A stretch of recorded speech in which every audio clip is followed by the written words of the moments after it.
What is up, everybody? Welcome to the final edition of the Saturday morning college football show here on RotoGrinders. Hard to believe we've already gotten through 3+ months of college football, but here we are, 3rd of December, conference championship week upon us here for college football, and we'll see if we can go out with a bang here with the regular season.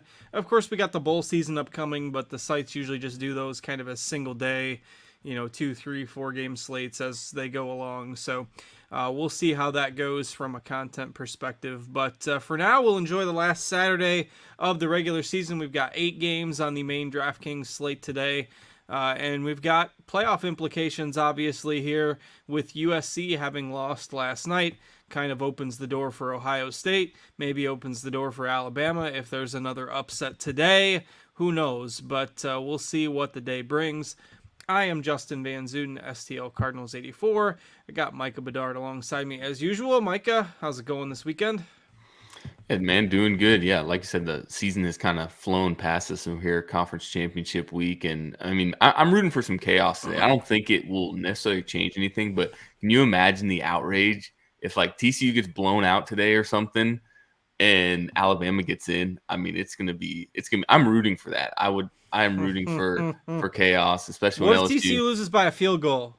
I think they're in regardless. I mean, we can just start there. Like, I don't see any way that they are not in. Like, even if they get beat by 20, I mean, I don't think it really matters at this point. Like, I saw Joel Klatt. I think someone posted in Discord earlier that like Joel Klatt's like, oh, I talked to the playoff. There's no way that Alabama's going to get in. I was like, that's just a recipe for them to somehow get in. But no, if TCU loses a close game, they're definitely in. Especially with USC losing last night, that might have made it different, but they're definitely in. Well, we'll see where it heads here today. I hope so, just because it'd be nice to see a little bit of a change of pace from Alabama and Georgia and Ohio State always being in there. But we'll see how the day goes. Of course, not necessarily our angle as far as DFS goes. We're just here to talk about the games, but always a nice backdrop for college football and the drama that we might have today. And that Kansas State TCU game is the first kick at noon, along with Toledo and Ohio from the MAC. So a few teams on this slate that you might not usually see. Toledo, Ohio, and the MAC is one of them. Coastal and Troy another, and then Fresno and Boise out west. A few teams that we just haven't seen on too many main slates so far this year. And so there might be some players that you're a little unfamiliar with, even if you've been playing college football DFS all year. Of course, one of the big injury storylines last week was Blake Corum. We talked about it on the show, and Donovan Edwards obviously took the role there for Michigan and had a fantastic game in their upset win over Ohio State. 22 carries, 216 yards, and a couple of touchdowns for him. Corum will be out again today, so expect Edwards to lead that backfield in the Big Ten championship game. We've got a couple other kind of minor injury concerns, but not a whole lot on this slate. The Toledo quarterback situation was one that we were kind of watching throughout the week, but Daquan Finn has been given the all clear to play this afternoon, so we can talk about him. But anything else you're keeping an eye on from an injury perspective? Yeah, for TCU, and I think they're going a little bit under the radar the more and more I think about it. But Quentin Johnson didn't play last week, but reports from practice that he practiced this week. He's looking the healthiest he has. So if you believe the coach speak on that, I think he's definitely a good GPP play, at least in the early slate. But yeah, Daquan Finn, I mean, same thing. He got the start last week, didn't play a lot. Like if you read the reports about him, it's like anytime you hear he's gonna give it a go, I mean, sometimes it turns out right, but it just gives you a little bit of pause there. So we'll get to that in the quarterbacks. But yeah, that's really all from an injury perspective. I know George Halani got a little banged up at the end of the game against Utah State, but that's a later game, so we should probably get that info. And yeah, I think that's really all you're looking for. Corum gives us some clarity with Edwards and his role, and then not injury related. I put in my article, but Aiden O'Connell, kind of crazy. His brother died last week, and so he was not practicing all week, but he's back with the team. So crazy kind of story there, but he'll be back for Purdue. So nothing else I think we're really looking at. Yeah, unfortunate news there for O'Connell. We'll see if that can help provide some spark for Purdue and go out and win one for him today. They'll be facing an uphill battle for sure against Michigan, but you never know in football. Well, let's start the talk at quarterback today. Not necessarily as strong of a position as what we have seen a lot of weeks, which is, it's a little bit weird given that it's conference championship week. You'd think you'd have a lot of the top tier quarterbacks, but not necessarily the case. We do have Drake May. You've got Bennett, Duggan, John Reese Plumlee, and maybe throw Jaden Daniels in that mix as well, though he's got a really tough matchup today against Georgia as your top 5 quarterbacks on the board. May clearly projects the best of the group, even though he's facing Clemson. It's not like this is the same Clemson defense we've seen in prior years. Another shock performance by South Carolina last week.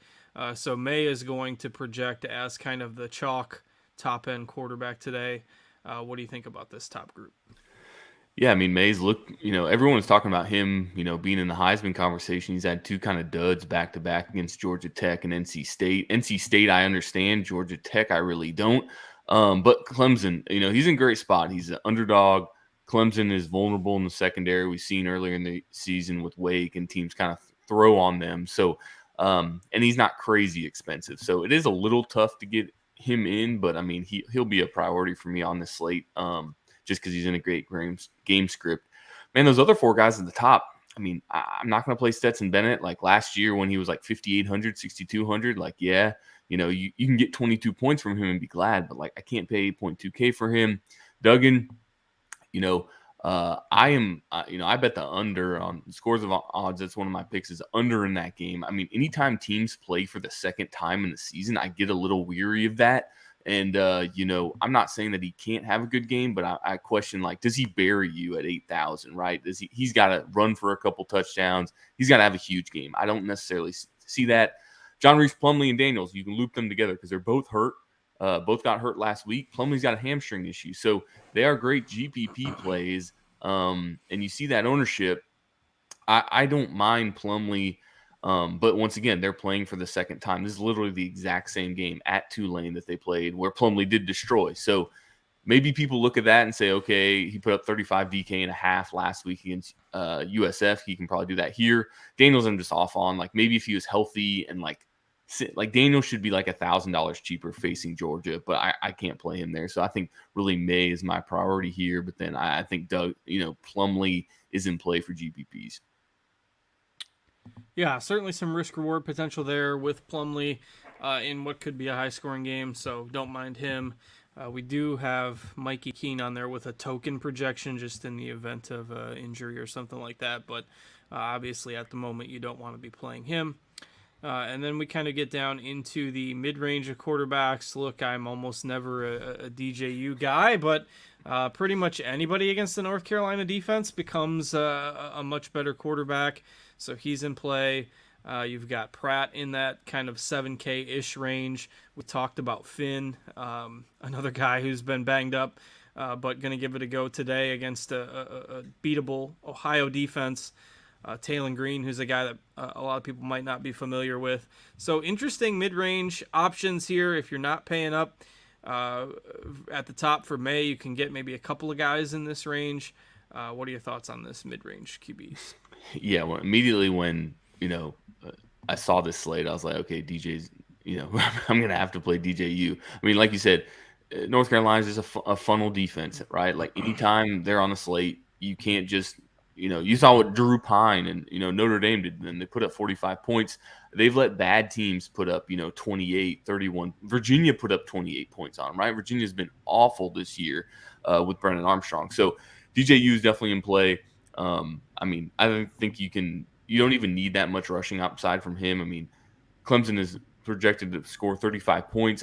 I'd be shocked if he doesn't have at least 3 or 4 of those touchdowns. So in cash and single entries, especially it being the last game, I think you can just put that in and be good. Jake Haener, I mentioned in my article, Fresno State as a team, I think they're in one of the best spots of the slate. I'm not sure how good Boise State's defense is. Yeah, they have great numbers, but the Mountain West is pretty horrible this year. I like Haener in GPPs. This team's won 7 games in a row. Haener's back healthy. If they this is a different scenario and they're playing at home or something like that, I think Haener's a little more popular, but you can see You can get him at 20% or so and be more than double the field.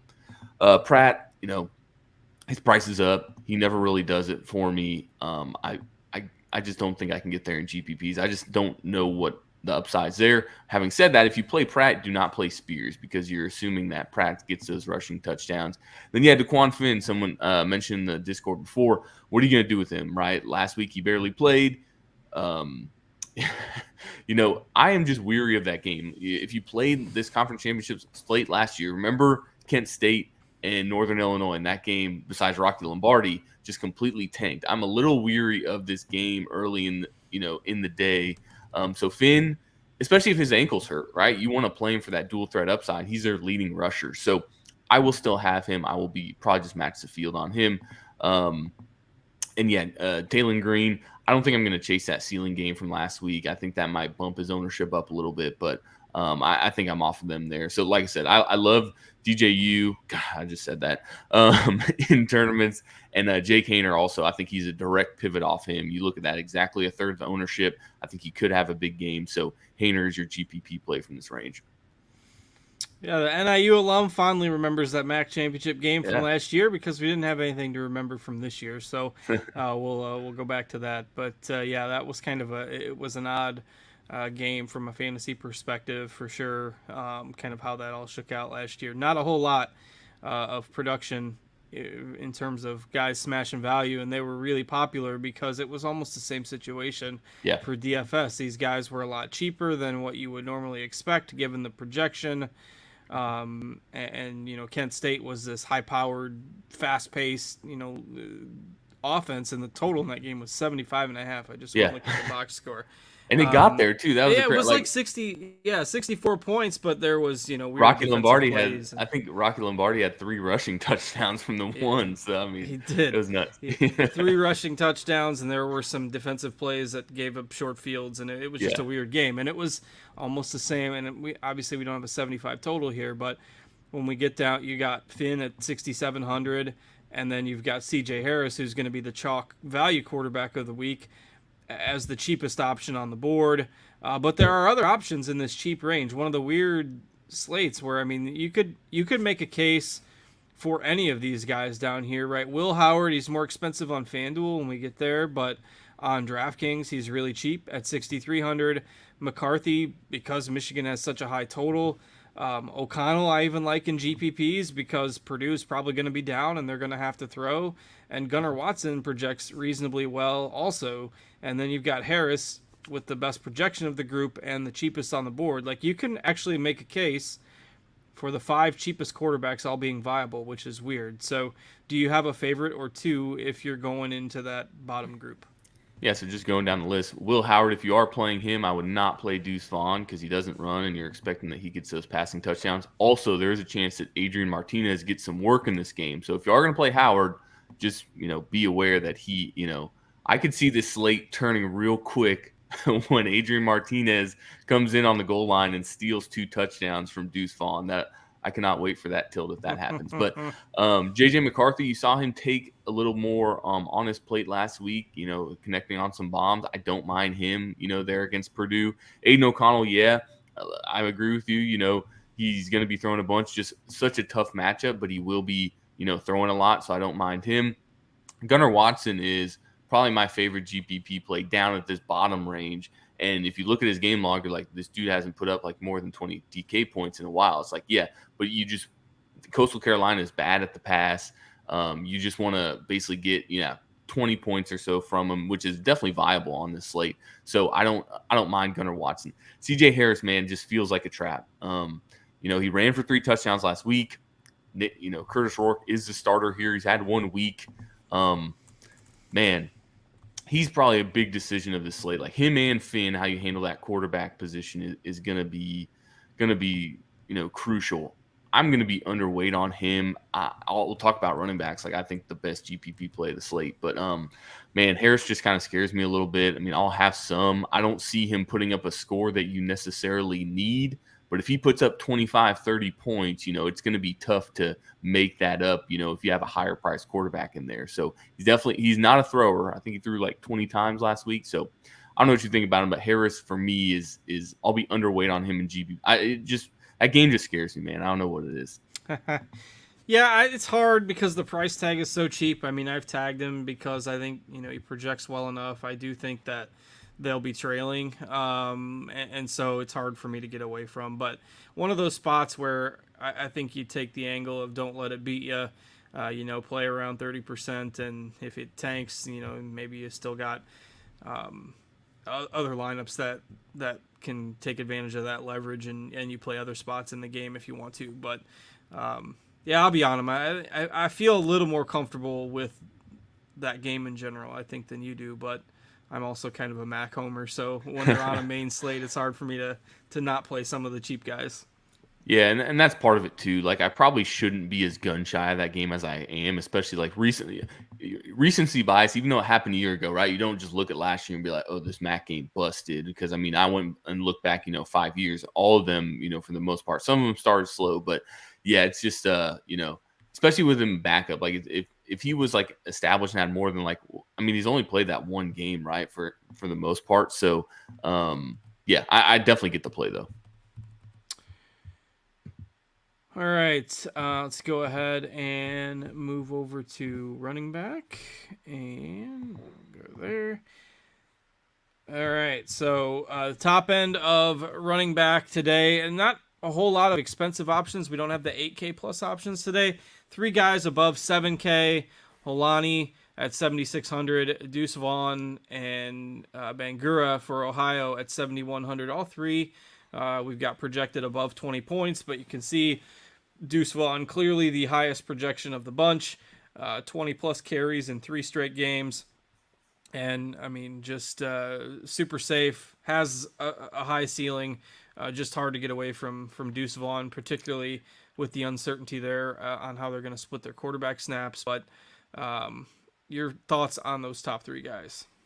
Yeah, sorry, U.S. just gave away another gimme goal Oh against no! Netherlands. So Well, 2-0. 2-0. That's a tough Yeah, hill to climb. tough hill, yeah, going into half. So, but anyways, go back to actual football. Halani, yeah, I mentioned he got banged up. I like Halani in GPP just because like you see that ownership for Deuce. Halani, I think Fresno State. I think he has a chance to have a big game. Do make sure you check his status. Gene T is his backup, who honestly hadn't even looked at his price, but I assume he's pretty cheap. So Halani, do monitor him just leading up to that game. Deuce is Deuce. Oh man, in GPP, like in single entries, I think you probably play him. Having said that, I have one ticket for the World Championship today. I don't know if I'm going to play Deuce. Man, there are a lot of ways that he can't get there. Like he gets a lot of touches, and if he's going to get a lot of plays out of the backfield, but like he needs to get in the end zone twice. So like at least I think from a ceiling perspective, like to need him on this slate. So I think he's fine. I don't know how much I'm going to have of him, but the best GPP play on the slate, I think, and PSU and I were talking about him yesterday, is Bangura for 2 reasons, right? A lot of people are going to play Harris. A lot of people are going to play Vaughn. Bangura could just blow those 2 out of the water by himself if he gets a ton of carries here, which he probably will. So, like, if Bangura runs for 3 touchdowns, and let's say Deuce only puts up 15 to 20 points and Bangura puts up 30 plus and Harris doesn't do much, it just gives you a ton of leverage in GPPs. So I would not play Bangura and Harris together, but I think those 2 guys right around Deuce, Halani, and Bangura are great for GPPs. And then Mims, I probably won't have much of him. I like the passing game a lot more, but once again, you see that ownership. He is a workhorse back, so he's going to be getting a ton of carries. So that's kind of how I'm handling, right up the top. Yeah, and if you're okay with some Fresno exposure, pretty much their whole group. Just 3 guys. Well, besides Rim Gio, but they're very consolidated. So yeah, and they're all really low owned yeah. today as well. So you look at 10% or less on all their skill players. So if you're okay getting some exposure to them, you're going to get pretty low ownership as well. All right, let me reset my filters here. Going down into the next tier of running backs, basically you got 3 guys. We'll throw Edwards in that mix now. 4 guys that project really well in the 6K range. Shipley against that bad UNC defense, and if you're not on DJU in some lineups, maybe you go Shipley there. Spears we talked about. Kendre Miller's had a really solid season. And then you've got Donovan Edwards with Corum officially out this week. for Michigan, and you can mix and match 2 or 3 of these guys in the same lineup if you like. Your thoughts on this kind of middle tier?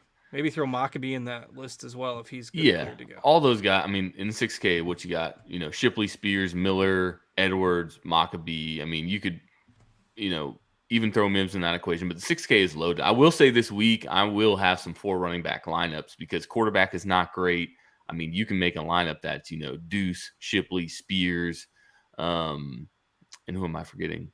And Edwards or something like that. And like, you feel pretty solid about that. Shipley, I think it's fine to play him with DJU, on this slate with their team total. I think they have the highest team total on the slate, maybe outside of Georgia. And DJ could throw him a touchdown too. So I don't mind. Shipley's one of my favorite plays. He always is. So I'll definitely have Shipley in my main lineup. Spears, this should be the opposite of scaring you, but I mentioned it too. Tyjae Spears played every single snap against Cincinnati. He got 10 more carries than he has all season long. Like, if he does that again, obviously, like, that's where their projection is coming from, right? I just get a weird feeling about him in GPPs. I don't know what it is. And like, there's nothing to talk him out of except for game theory wise. Like, what do you think happens? Like, does he get another 30 carries in this game? Because he's electric. So I like Spears a lot.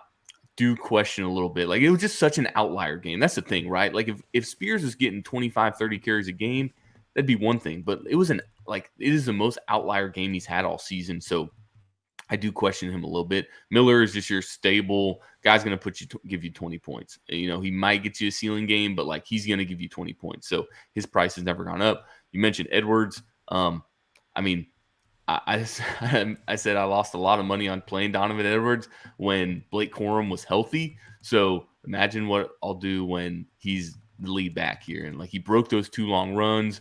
CJ Stokes might get a little bit of work, but I like Edwards a lot in GPPs. And Maccabee. You did talk about him. This Michigan defense, like, you do not run on them. But if you are trailing, this is what I will say about Maccabee, right? And let's just talk game theory. If you have Edwards in the lineup and you see everybody in front of you maybe has like 1 player left or something like that, which will be tough with those 2 games and a lot of ownership. Like, Maccabee is your GPP play. Like, if you know everybody ahead of you has the salary to get an Edwards, you can just assume that they have Edwards. So it's probably not very likely at all that Maccabee outscores Edwards. But if you don't care and you're like, I don't want to min cash a GPP, I want to try and win it, and Maccabee somehow goes, I think that's really the way you play Maccabee there. So yeah, 6K is loaded this week. Yeah, definitely a lot of options that you can come in here. I certainly like those guys as well. Miller's probably the guy I'll be underweight on, just because I like the other guys a little bit better. Maccabee, I think, is fine in GPPs. And then, it's not like we've got a ton of dirt cheap options like we have at quarterback, but there are some reasonable value options below the guys that we've just talked about. You've got Vidal for Troy. Bowser and Harvey have each been getting quite a few carries for UCF, with them focusing on the running game a little bit more the past few weeks. I think Vidal and Harvey are going to be the 2 most popular guys. And then, if you want to go for a risk reward punt, maybe you could look to somebody below 5K, but I don't see a whole lot down there. And with the value at quarterback, some value at receiver, I don't think it's necessary to go mega cheap at running back. But anybody else you're interested in here below 6K?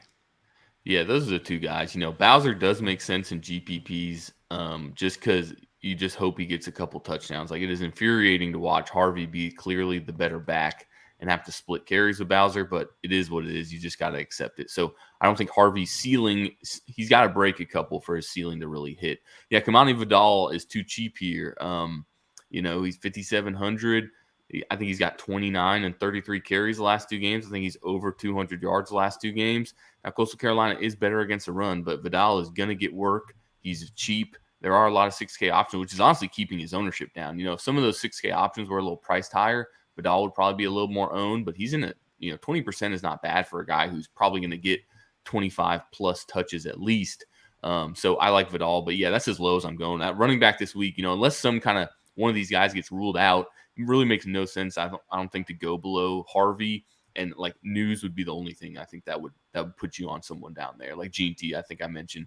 That's there he is. Yeah, 4.6K. Like if Halani gets ruled out, G&T becomes I just don't know how good of a play G&T becomes. Like he's way cheaper, but like, do you need the salary? That'll be kind of what you'll have to look at.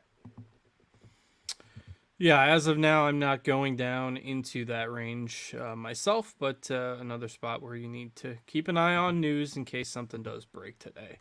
All right, let's talk receiver here. We've got a few of our old favorites from throughout the year at the top. Downs, obviously, against Clemson is going to be a popular choice. Charlie Jones. He's top 5 in the FBS and receptions and yards and touchdowns, and a really tough matchup today. But you got half the ownership on Jones compared to Downs. I mentioned I think you can use O'Connell and GPPs. If you're doing that, certainly you're pairing him with Charlie Jones.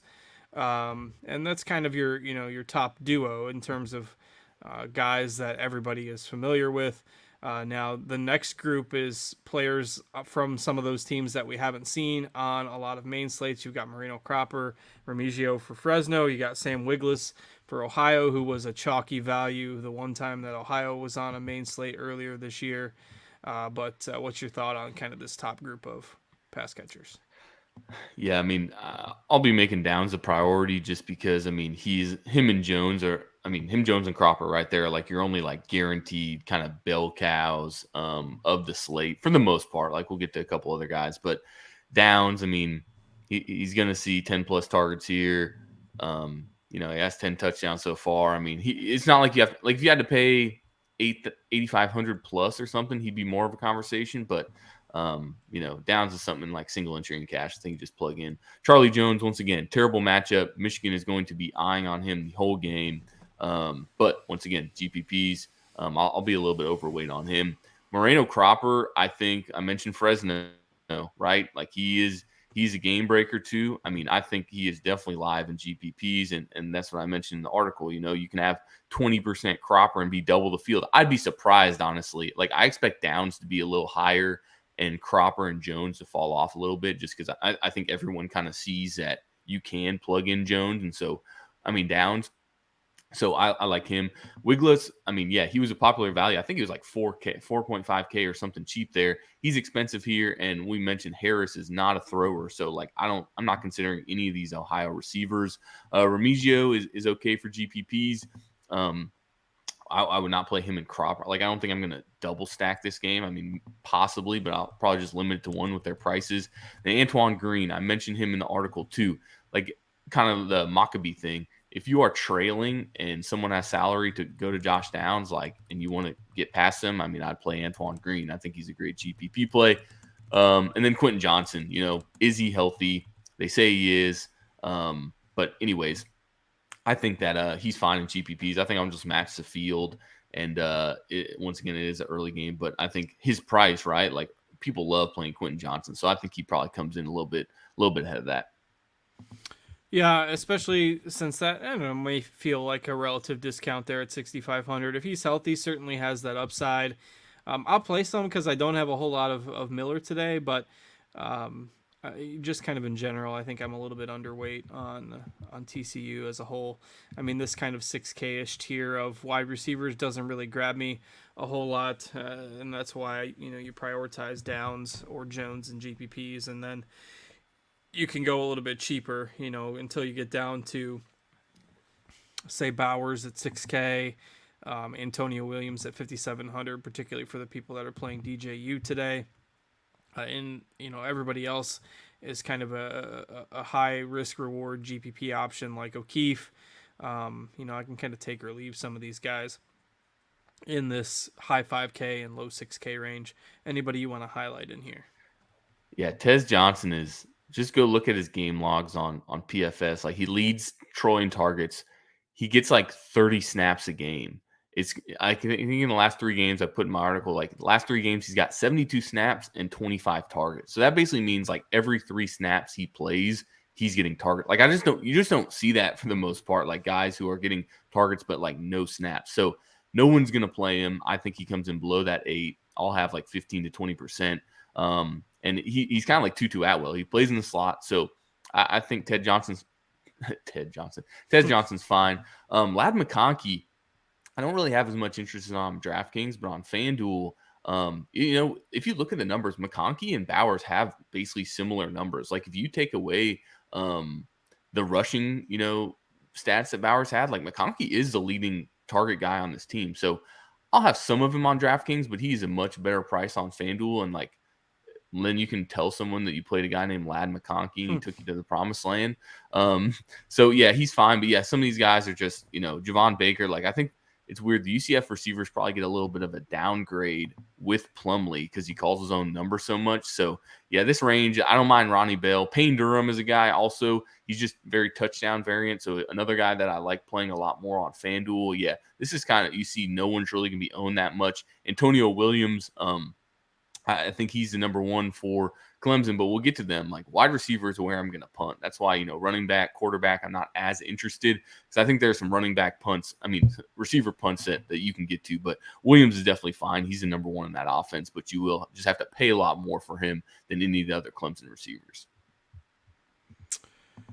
All right, let's see. And don't know if I've got anybody else in that range that I am interested in. And then we get down to the next tier, and I mean, you see just basically a huge group of 3, 4, 5% owned players that project for around 10 fantasy points until you get down to Newton at 5K flat, who clearly projects better than the rest of the group.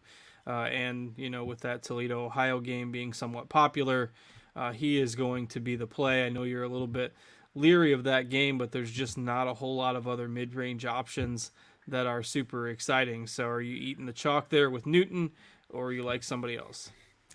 Yeah, I wonder if and it won't sway me. Like if anyone I'm semi-confident in there is Newton because he had 2 target. Like I'm interested to see what his ownership is in GPP because I don't think it's like way lower, but he did dud last week with only 2 targets, but the other 2 weeks before that, he had like I think 9 and 13. So I'm fine going back to Newton. Ohio has one of the worst pass defenses in the country. So Newton, really, no matter who's throwing the ball, like I think he has a really good matchup. And then just going a little bit below, like Ray J. Johnson. I mentioned Tez Johnson for Troy, but 4,500. Ray J. Johnson, he's like 6'4", 220. Like he's a big receiver. He's pretty cheap. And once again, Coastal Carolina is not good against the pass, as we saw as our buddy Todd Centeio last week just carved them up. So I like him, but else in this range, I'm not really that interested until you kind of get down below 3Ks where you have some plug your nose and play them, kind of like they're related to DJU. Some guys below there. Yeah, let's see. Maybe if I sort by points per dollar, some of those guys will pop. Just go and look at honestly. Well, point per dollar. I think Barkley's the only guy down there, but they really won't even just look at the Clemson receivers. So that's what we'll talk about real quick. So Bo Collins is out for this one. So Ngata is 3,900. Brandon Spector is 3,200, and EJ Williams is straight flat price, min price. So if you want some comedy, go search EJ Williams on Twitter and watch all the Clemson people are bashing him because they say he has yips, and then South Carolina are making fun of Clemson fans because they say all their receivers suck. So it's a good time. But once again, they're playing North Carolina. So the starters at outside wide receiver are Spector or EJ Williams. So I would not play one of them in the lineup. And you'll probably have to get them in, honestly, manually adjust them. But EJ Williams is going to start. He's flat 3K against one of the worst defenses in the country. So EJ Williams, for me, is definitely in play. Ngata is too. He's going to get his regular snaps. But I think that they're not going to project well. And, you'll just have to say, okay, I want to play these guys to fit in everyone else. But Spector and EJ Williams, it sounds very, very, very gross when you're talking about Clemson receivers on this slate, but wide receiver is kind of a dumpster. So I don't mind playing any of those guys here just because they're so dirt cheap. You just want one of them to maybe fall in the end zone, and then that might be able to get you there. And then Purdue's got some cheap guys too with Bell, and then our buddy Spoonmaker. So, but Clemson is where I'm going to go for receiver, which God help us on that status. But once again, that's just how, if you want to go low, because if not, you kind of have, that's what I think is going to make a lot of people play like a CJ Harris and stuff like that, is because wide receiver, like you do not feel good about three of those guys. So for me, I'm punting in a lot of those spots, which is going to probably make my lineups a little bit different. But that's why wide receiver, I mean, outside of Downs, who do you feel good about? So it's going to be interesting on DraftKings today. So I think that'll be something to decide when you get later in the slate, depending on what happens in the earlier ones. Yeah, Jake Kearney in the YouTube chat had asked about whether or not we can chase some Michigan wide receivers, and obviously I think Bell is fine, but if that game isn't competitive, you're not going to see them throw a bunch, and so it's just tough to really go after those Michigan guys, wide receivers today. All right, if we look at FanDuel for the first time all year, the slates are the same because the games are what they are today. So it's mainly, whether or not there's any major pricing differences, of which, we've kind of alluded to a few of them as we go. Will Howard is quite a bit more expensive on FanDuel, so don't like him over there. I think maybe some of the Clemson guys will grade out a little bit better on FanDuel. The Toledo, Ohio game isn't quite as appealing from a cheap player perspective. Like Finn is 10-4 on FanDuel, so he's only a couple $100 cheaper than Max Duggan. So it is just kind of a little bit different based on how they've priced the games. But anything that stands out to you on the FanDuel slate? This is a weird week where FanDuel's pricing is honestly probably a little bit tighter than DraftKings. Yeah. I mean, CJ Harris, you can't really play him here because I think like he's, what is he, 9.5K. So that'd be he's almost $2,000 equivalent, more expensive here. So he's risky. Finn the same way, is he going to play? And he's 8.2K. So like both Finn and Harris for me, like they get big downgrades on FanDuel.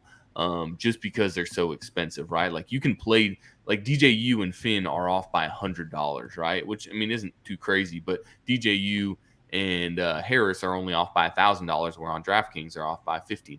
So, yeah, that game loses a little bit of its luster, but yeah, they're really, the Clemson guys are still like I'm going to play them on both sides. The Clemson guys are still cheap, but I mean it is very tough. Like to build a lineup with DJ May and Downs or something, like good luck. I mean, those lineups get a little bit gross. So you're going to once again have to punt in one of those positions. So yeah, pricing I don't know. FanDuel just woke up the last week of the season and said, hey, let's adjust some guys because that's definitely what they did this week. Like there's no real stick out. RJ Harvey is pretty cheap. But once again, he's going to be splitting time. So, yeah, pricing pretty tough on FanDuel this week. Yeah, you can see if you start with May and DJU and Shipley, you are only at $7,100 for your remaining 4 spots. So, yeah, that does get a little bit tricky to navigate, and without there being a lot of screaming value, which, maybe you end up like O'Connell as a GPP play. Maybe it's more viable on FanDuel because he's only $6,200, and that or Maccabee, somebody from Purdue.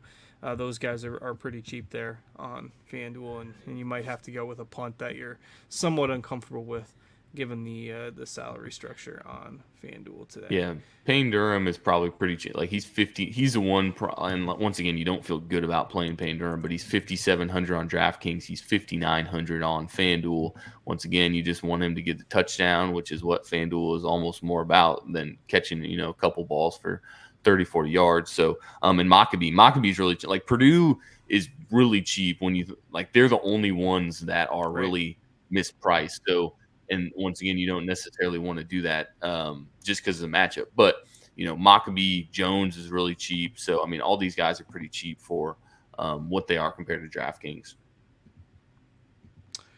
All right. Well, with that, I think we're good to call it a show here.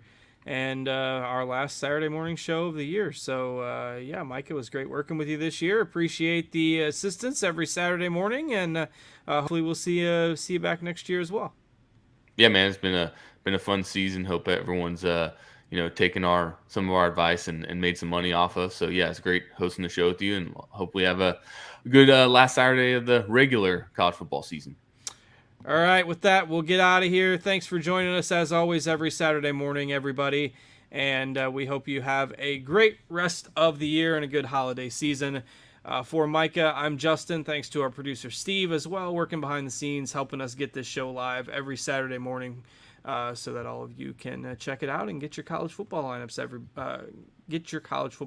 ready. So have a great holiday season, everybody. We'll catch you back here next year, and check us out as always at rotogrinders.com. Have a great weekend, everybody. Take care.